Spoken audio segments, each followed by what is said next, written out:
there, YouTube. We are back with some more Matchplay commentary for you guys. I'm joined by the Kaiju King, the Quackity McQuackerton, TJ himself. No, I'm just dumb. Oh. That's my name. No. I can't remember Not like things. this. Not like this. You're not dumb. Don't be too hard on Thanks. yourself. Okay. But we are back with some more matches from Ben's Abode. Like I said in the previous video, we've filmed a few matches over at my new place just to kind of get some more match play up for you guys. So hopefully you guys enjoy this. I know the sort of tail end of BT-17, quote unquote, is just around the corner with EX7 due to release probably like by the time this video goes up, like in about a week. So let us know what decks you guys are looking forward to playing next sort of like supplemental set release. I know there's a few that are swimming out there that TJ and I are definitely excited to play and test out. And we're excited to see what you guys are cooking with. This particular matchup features myself playing Cross on the left, going against TJ, who's playing red base AncientGarurumon. I was trying my best to outspeed the boy. Let's see if it actually happens or if I just get cooked myself. Well, we shall see. But yeah, let us know what you guys think in the comment section down below. If you're looking for the deck list, as I've said before, please do check out our socials, particularly our Discord, where we'll be able to point you in the right direction. The link to all of those will be in the video description down below, along with instructions on how to become a member, if that's what you're looking to do. You know, as we've explained before in previous videos, members for now get access to deck lists, member exclusive deck lists that go live couple of days before they are released to the general public. So not only do you get to see them early, you also get to vote on which deck list you guys want to see. So this week's rendition was which one was it, TJ? Was it? It was Red Hybrid. Red Hybrid. Yeah. Featuring our and by very the own time Derail. this video goes up, by the time this video goes up, we'll have the next I say poll. It's not like a. It's the next polling. Yeah, sure. The next next post up, looking for the next deck list. And on top of the deck list, we're just looking to build on our membership program. So stay tuned for further updates regarding that. But enough chit chat from me. Let's hop right into the round over here. So I know there's been oh, go ahead. Yes, Jinx, you owe me a soda. Yes, I do. Yeah. So Cross right now, as people are saying, is getting loads of support. I don't think Same you really brain run cell. anything from the old deck. That's what I was about to say too. I know you. I know you really bit. I think you really don't run anything from the older deck aside from like the Zenjiro and the Akari. So there's some mixed reviews. You know, some people are saying that the new stuff is actually kind of clunkier, and it kind of just makes the deck a little bit too piece reliant, where you're kind of relying on stuff to be under your tamers and playing stuff out. I get where they're coming from. I obviously haven't tested a whole lot with it. And before I hop into the round itself, you know, my thought process is I might focus on sort of like an X7 superior mode build, where I kind of just utilize as many pieces as I can to utilize those big guys a little bit more effectively and still utilize the like load of the round cross stuff. Another thing that you can kind of float around is Mervamon has more targets now. So does Merva Rush make more of a comeback? Is a question that I'll be curious to see. There's some neat stuff you can do with Merva. In the meantime, though, while we've been jibber jabbering, I was pushing some aggression. You are just sort of setting up your board state, getting things good to go. I go ahead and fireball here, and then I just play a Koji, set you over to 3, and you are. I am a little stuck because Emperor really just like nerfs my deck because I push out rookies all the time, and I'm also not seeing a lot of my tamers, which is a little rough. Yeah, you were. Yeah, it was. You just did not have much luck seeing tamers at all. We do see a Taiki here, which is a relief. And we go top 4. We end up picking up an Akari, and I believe we tuck in an Omni Shout underneath because I only see 2 of those in the deck, and 2 of them are right there. I push up. I ask if you have any blockers, I think. Say no. So I swing Mucho, swing one off of that, draw one off of him checking security, and then he goes bye-bye. At this point, I'm debating what I want to do. I'm at 3 members, so I'm sitting pretty good. I go ahead and go into Kendo and draw. Kendo swing. I believe. Right? Yeah. I draw 1. You do the ting. Effect. Yep. Gain a memory, and then can't be blocked for the turn or whatever. And then you ended up swinging over the Sparrow just to kind of clear that body. You tap the DG Emperor to draw a card. Yeah, because we deleted level 5 or lower. And you go Ice Wall. Ice Pretty Wall. solid. I think I was missing Lobo. I think I had Ancient, but I didn't have Lobos. So I go Beowulf. Go ahead and bounce the Kendo back to hand and just sort of say, hey, that boy ain't swinging. And I always forget to utilize this guy even now. As someone who like has played a ton of Cross, like it's the hard. start of turn is like so unique to that card. Like you always think like start of main phase, whatever, but like start of turn, like you literally have to like declare that right away. And if you don't, you miss the timing of that. Yeah. Which I feel like it's just so lost, you know, in today's meta where like it's very just easy to just like draw a card and now you miss that. Yeah, well, because it's not it's we're not used to resolving effects start of turn. We do end of turns, but start of turn is like memory setters. That's really it. We don't have many effects that really happen start of turn. Right.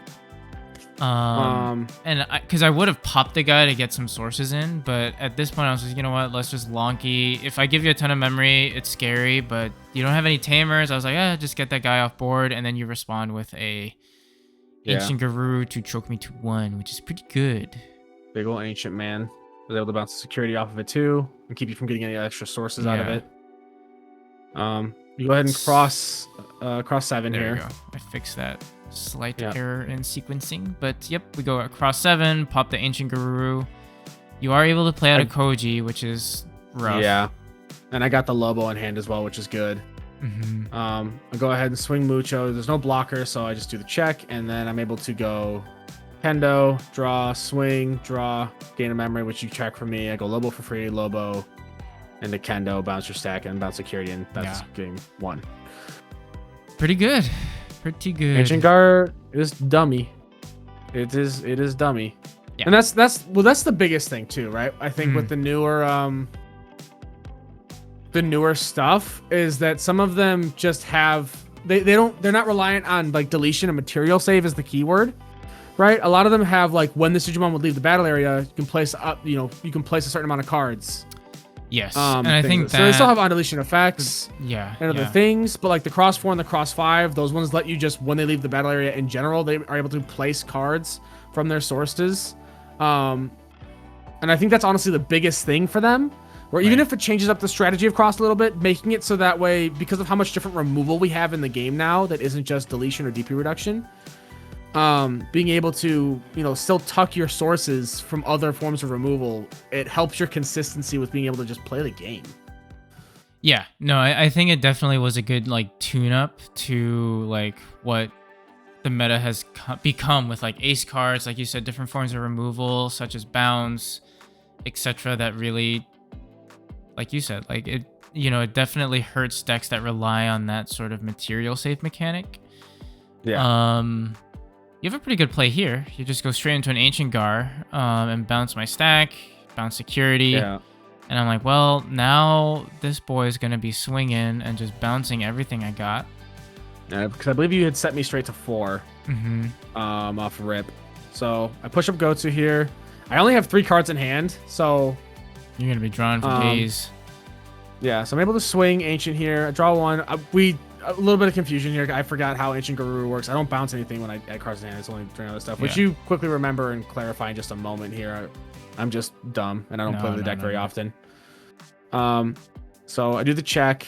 We're all fine there. And we'll swing go to do a check. He does die to the Valkyrie Ace. And I think at this point, I just have a Koji, choke you to 1. Choke me to 1, and you're really just... I mean, you threaten game if Ancient Gar doesn't leave the board. Yep. So this time I do remember the private DMs on my phone.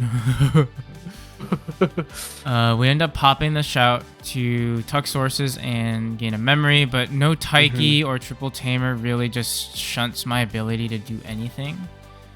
Because I'm relying on stuff from hand, which is a little bit rough. My only hope is really like an X7 to maybe potentially pop your guy, which is what I do. Oh no, I go into X5. Yeah, you cross just set up a here. blocker. So the mind if I can't get rid of it, then you know at least you're in a pretty good spot.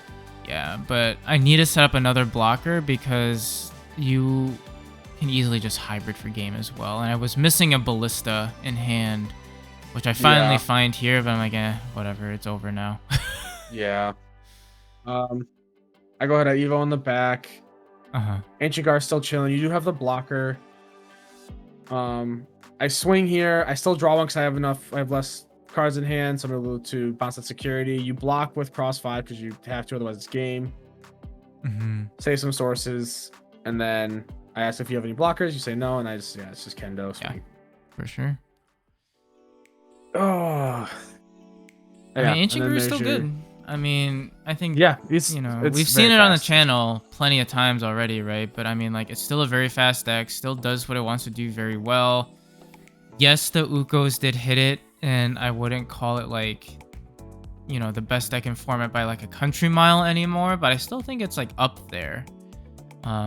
It's still very, like we see here, very, very strong. Sometimes you just get that guy on board, and a lot of decks, if they don't deal with it, they lose.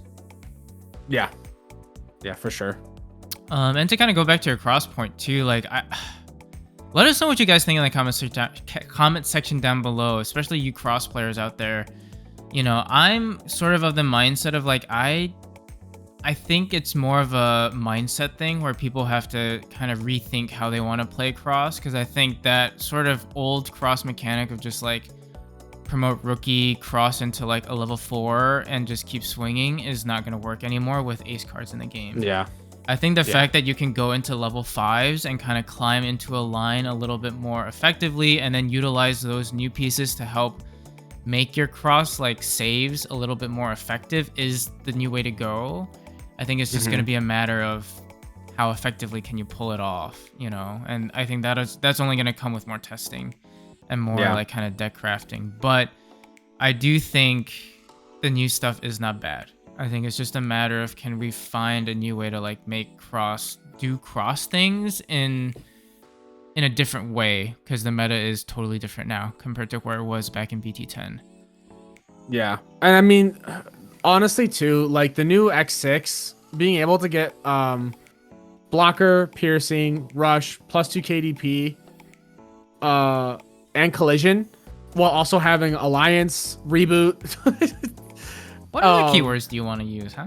And material save 4. Like, it has every keyword under the sun. The shooting star combo is pretty cool. I don't know. I think if there's anyone that's doubting it, I think it's being kind of slept on. I think that there's a lot of potential for it.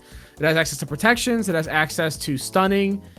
It just has so many more tools that it needs to be able to counterplay in this meta. Jaeger Darulu also has a blanket check -1 effect too. So there's a lot of things. I mean, cross, right? No, it's not blanket. It gives something. Gives like one of your Digimon. You suspend one of your opponent's Digimon. Then one of the Digimon can't activate when Digivolving effects. That's what it was. That's what it was. Yeah, that's what I was saying with the stun. Yeah. That Atler Ballista gives you protections. Raptor Sparrow gives you consistency. Right. The new Z Gray is pretty good. It gives you Digivolve access. I don't know. There's a bunch of stuff. There's a bunch of good things. Yeah, I mean, I think Cross in and of itself is a very toolboxy deck, right? And I think very much on display there with all the keywords, the different things that each piece does. I think it's just a matter of, like I said, just trying to find ways to make it fit and put the puzzle together. But to be continued. I'm definitely excited. Like I said, let us know what you guys think in the comment section down below about, you know, what these new cross pieces can do. And hopefully you guys enjoyed this video. Thanks for tuning in, and we'll catch you on that next one. Bye-bye. Bye-bye.